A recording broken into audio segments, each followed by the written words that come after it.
I do want to start with that sales guidance, the fact that you're expecting flat sales this year, but a resumption to growth in 2024. What will fuel that growth as we look to next year, given the fact that you do have an order backlog that has ballooned to $150 billion? Sure, Morgan. Good afternoon. Well, starting with the F-35 program continues to ramp up.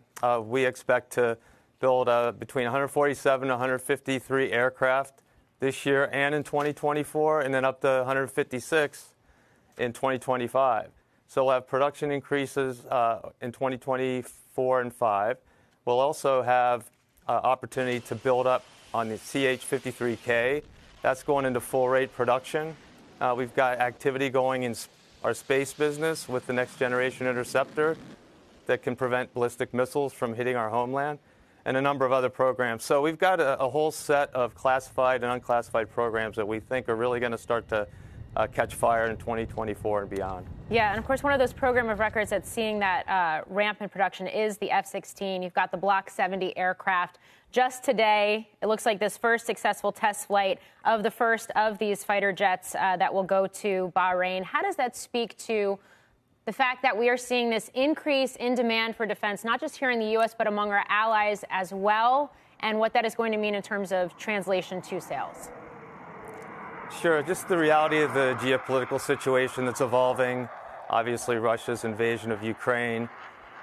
In addition to that, China's been very active strategically in Asia and elsewhere. I think it's well understood both by our administration currently and in Congress on both sides of the aisle that there's, a heightened threat environment. Our allies feel the same way. We've come together in Europe to work together to help defend it. But there's increased demand, as you said, for the kinds of, systems and products and platforms that you need to defend your country. We've got great relationships with a number of our allies. F-35's got quite a few partner nations that help build the aircraft. F-16 is, again, taking off literally, again, with allies that may not have the authorization to buy the F-35 or have the industrial base to support it yet, but it's kind of an entry-level opportunity. I flew the F-16 Block 60 a couple of times recently with our test pilots, and Block 70 very close, an even more advanced version of that. Great airplane, flies very responsively, super acceleration, and the upgrades are largely around avionics, networking, better cockpit controls, and it's just a really fantastic plane in advance of, say, an F-35 fifth generation. Okay. Turning to Ukraine specifically, there's a lot of Pentagon money. It's something like tens of billions of dollars that have been appropriated by Congress, dedicated to DoD to put onto contract with companies like yours, replenishment of things like HIMARS and Javelins, which you make with Raytheon, and the PAC-3 missiles that are part of the Patriot system that's now getting shipped out to Ukraine. Is the pace of contracting beginning to pick up? And if so, how quickly can you deliver on some of those supplies to replenish stockpiles? The pace of contracting is definitely speeding up. There's some real thought leaders in the Department of Defense that understand the issues and are helping to reduce those timelines. I think there's a whole approach we can take with government and Congress to really advance the ball down the field on this issue. There's a number of elements. It's not just the contracting process, the paperwork itself, but it's really having a number of joint initiatives between industry and government, change the relationship to work together better in a few ways that will really help in the future. So, for example, we're intending and working towards doubling the HIMARS production and the Javelin production. It's going to take 2 to 3 years to get that done in both cases.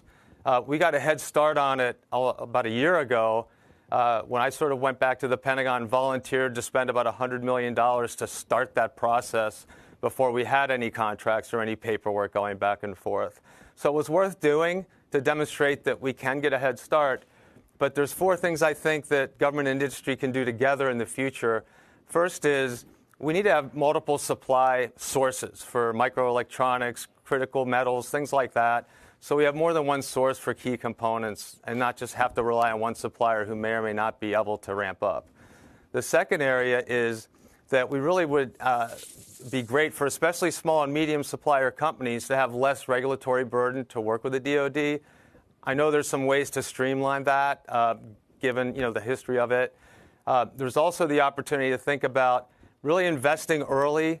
And I say we've been working on a peacetime production rate over the last couple of decades. What's 2 standard deviations above that, like we're seeing now for, say, HIMARS and Javelin? We should be prepped and ready with reasonably small investments to ramp up like that if we have to. So those are just some areas where we could improve together. And then if the government got more accelerated multi-year programs, other ways to really give the supply chain, our suppliers, more confidence that they should be investing in this industry right along with us.